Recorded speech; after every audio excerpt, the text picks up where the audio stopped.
All right, welcome to our latest Swampcast. We are here in the palatial studio of Gainesville Sun, where it's about 38 degrees.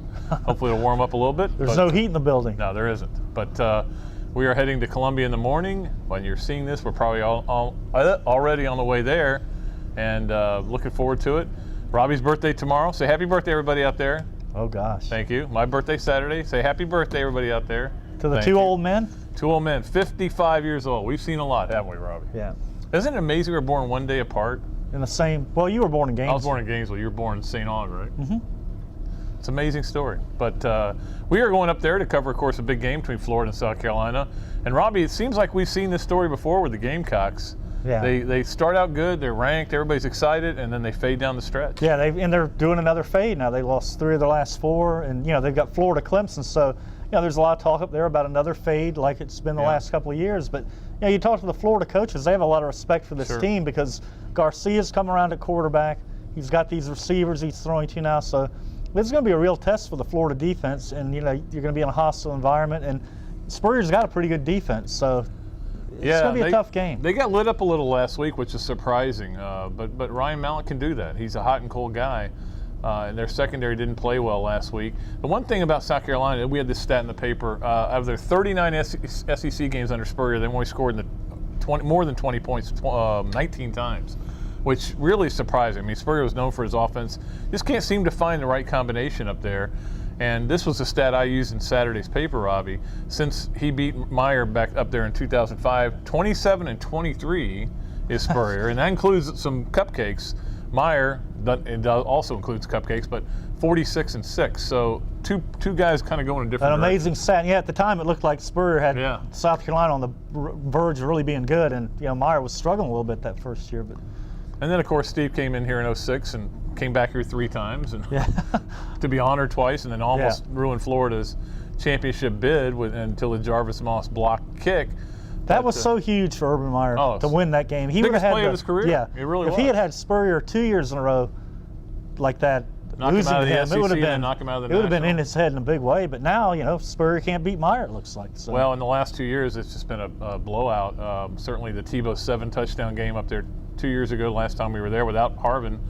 And then, of course, last year, 56-6, I believe it was. Yeah. Is that correct? A lot of turnovers in that game. Yeah. So, but I don't expect anything like that. First of all, this Florida team, and this is what I wrote Saturday, Robbie, this team is what it is. It's going to score right between 24 and 31 points. Yeah, that's about where they're at. And the defense, unless they have a bunch of turnovers, is going to hold you to somewhere between 3 and 17. Yeah, and special teams will give you field position. So I mean, that's kind of the way it's worked every week. So it's going to be the same the rest of the way, I would imagine. Yeah, it is. This team is what it is, and I think everybody needs to just embrace it and enjoy it. And you're 9-0 and 19 in a row. But an interesting stat talking about field position, Robbie. South Carolina ranks last in kickoff coverage this year. That could be trouble. And next to last in kickoff returns, which means the field position battle's almost already won. Yeah, and Meyer's going to love that. He'll give you that. He'll take that advantage any day on you and beat you.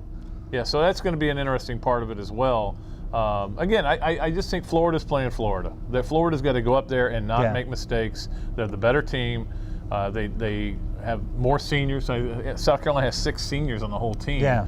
It's a young team up there. I think South Carolina is on the verge of maybe next year and the year after being a contender in the East. Especially you look at next year, no Tebow, no who knows who else leaves. Spike's obviously out.